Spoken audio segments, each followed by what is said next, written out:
ম্যাচের তখন 66 মিনিট চলছে। ম্যাথিয়াস কুনহাকে তুলে নিলেন কার্লো অ্যানচেলত্তি। মনে করা হচ্ছিল যে আসলে এই চালটা ঠিক ছিল কি না। ভিনিসিয়াস জুনিয়র যেভাবে খেলছিলেন, শুধু গোলটা পাননি এই ম্যাচে, পুরো ম্যাচে জাপানি ডিফেন্ডারদের, স্ট্রাইকারদের, মিডফিল্ডারদের, মানে সবাই তো আসলে নিচে এসে ব্লক করার চেষ্টা করছিল ব্রাজিলের অ্যাটাককে। রীতিমতো যেন হৃত্বিকের নাচ নাচিয়েছেন। ভিনির সাথে কুনহার যেই রসায়নটা এক্সপেক্ট করা হচ্ছিল যে সেটার মাধ্যমে হয়তো সেকেন্ড গোলটা ব্রাজিল পেয়ে যাবে, 1-1 সমতা, 66 মিনিটে খেলা চলে, ঠিক সেই সময়টায় মার্টিনেল্লিকে মাঠে নামানোর সিদ্ধান্ত গ্রহণ করলেন আনচেলত্তি। Master stroke. 66 থেকে 96, মানে 90 মিনিটের নির্ধারিত সময় শেষ, ইনজুরি টাইম 6 মিনিট দেওয়া হয়েছে। ষষ্ঠ মিনিটে গিয়ে, 96তম মিনিটে গিয়ে ব্রাজিলের জয়সূচক গোলটি করলেন সেই মার্টিনেল্লি, নাম্বার 22। ব্রাজিল জিতে গেল। রাউন্ড অফ 32-তে ব্রাজিল চলে গেল।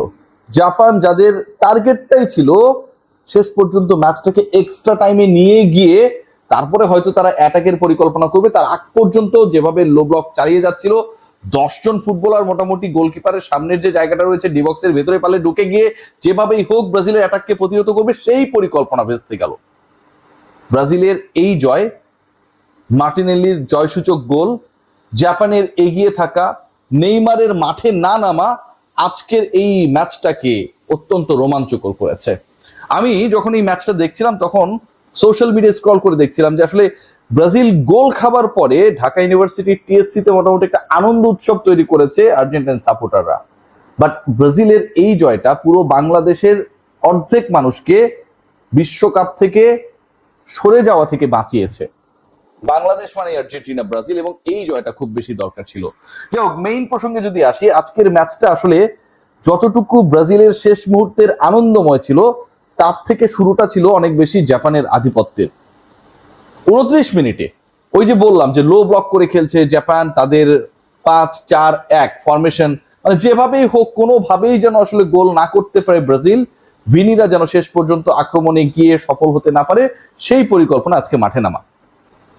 এবং সেই পরিকল্পনা বাস্তবায়ন করতে গিয়ে, সেই পরিকল্পনাকে ভেস্তে দেবার চেষ্টা করতে গিয়ে ব্রাজিল ধরাটা খেলো 29 মিনিটে কাইসু সানো। কাউন্টার অ্যাটাক থেকে একলা বল টেনে নিলেন, মিডফিল্ড থেকে বল ডিবক্সের কাছাকাছি নিয়ে গেলেন এবং ডিবক্সের বাইরে থেকে যেই শটে গোলটা করলেন। 29 মিনিটে ব্রাজিল যেভাবে পিছিয়ে পড়লো, মনে করা হচ্ছিল এই ব্রাজিল আর কামব্যাক করতে পারবে না। কারণ একই সময় ধারাভাষ্যে যারা খেলাটা দেখছিলেন বলা হচ্ছিল যে বিশ্বকাপে এবং সব ধরনের কম্পিটিশনে, এই ওয়ার্ল্ড স্টেজে ব্রাজিল সবশেষ 5 বার যখন পিছিয়ে পড়েছিল সেখান থেকে আর কামব্যাক করে জয় নিয়ে মাঠ ছাড়তে পারে নাই। কার্লো অ্যানচেলত্তির দল সেই ইতিহাসটা, ক্ষণিকের পরিসংখ্যানকে অন্তত আজকের জন্য ভুল প্রমাণ করেছে। আজকে ব্রাজিলের আক্রমণ যদি দেখেন, যেভাবে তারা অ্যাটাক করেছে, যেভাবে বিফল হয়েছে, ব্যর্থ হয়েছে, সেখানটা আমার কাছে মনে হয় যে ব্রাজিল প্লে মেকিং এ যারা ছিলেন তারা যেমন দুর্দান্ত কাজ করেছেন, জাপানের রক্ষণকে বারবার কাঁপিয়ে দিয়েছেন, সুজুকি জাপানি গোলকিপার তিনি যেন সবকিছু ছাপিয়ে আজকে হাতে আঠা লাগিয়েছিলেন যে বল যেখানে যাক তার হাতেই যেতে হবে।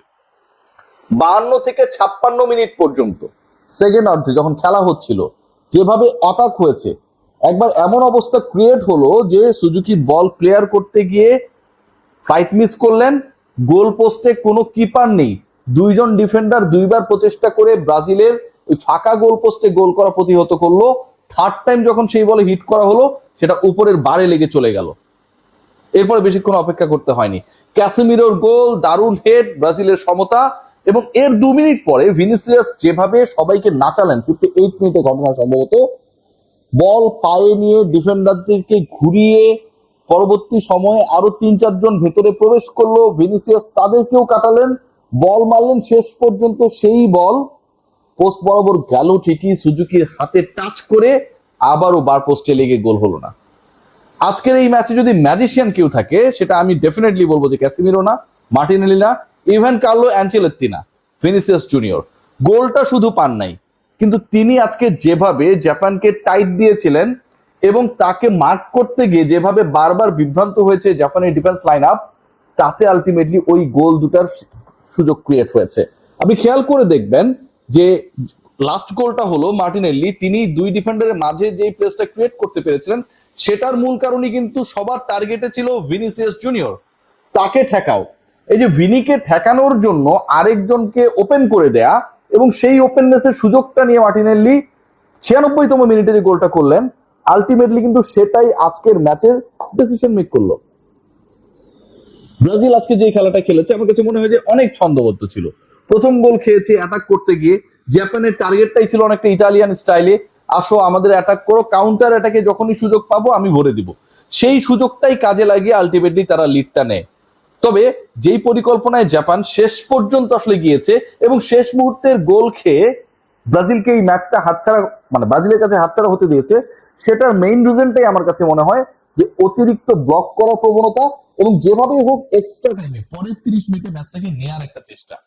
কারণ পরের 30 মিনিটসে যদি নিতে পারে, জাপানের টার্গেট ছিল অনেকটা এরকম যে আমি যদি 80 মিনিট 70 মিনিটে গোল খাওয়া যায়, তাহলে এই গোলটা ফিরিয়ে দেওয়াটা ডিফিকাল্ট হতে পারে, কারণ আমরা 10 মিনিট বেশি সময় পাবো না।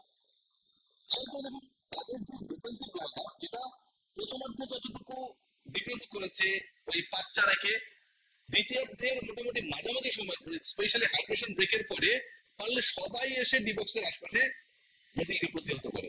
এর মূল কারণটাই ছিল তারা চাইছিল যে ম্যাচটা এক্সট্রা টাইমে যাক, এবং সেই চাওয়াটা শেষ পর্যন্ত আর পূরণ হয় নাই।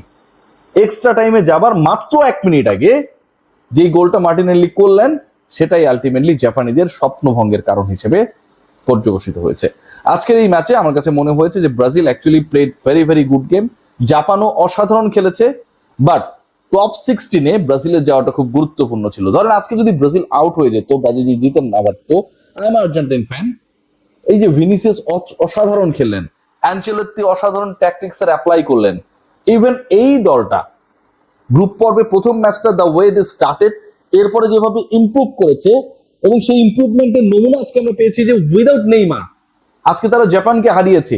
দে হ্যাড প্রেশার, তারা 1-0 গোলে পিছিয়ে ছিল, 1-1-এর সমতায় ছিল, 96 মিনিট পর্যন্ত তারা জিততেছে ম্যাচটা, সেটা ডিসাইডেড ছিল না। তারপরও অ্যানচেলত্তি নেইমারকে নামান নাই। এই যে নেইমারকে ছাড়াই ব্রাজিল জিততে পারে, নেইমারকে নামালে এক্সট্রা ফ্যাসিলিটিস আসতে পারে, অন্য যারা ডিফেন্ডার রয়েছেন তারা নেইমার কেন্দ্রিক অনেকটা মার্কিং এ চলে যাবেন, সেক্ষেত্রে ব্রাজিলের অন্য ফুটবলাররা কিছুটা হলে স্পেস পেতে পারেন। সেই পরিকল্পনা না করে প্রপার গেমটাকে অ্যাপ্লাই করার and according to the plan সেটাকে অ্যাপ্লাই করার চেষ্টা করেছেন coach, and actually that gives the proper result. So overall ব্রাজিলকে কংগ্রাচুলেশনস ফর রাউন্ড অফ 16, এবং গুরুত্বপূর্ণ আরো অনেকগুলো ম্যাচেস রয়েছে, সেই ম্যাচগুলো নিশ্চয়ই আপনারা দেখবেন। বাট ব্রাজিল আর্জেন্টিনা যতদিন বিশ্বকাপে লাইভ থাকবে, এই বিশ্বকাপটা আমার কাছে মনে হয় আমাদের সবার কাছে রোমাঞ্চকর থাকবে। সবাই ভালো থাকবেন।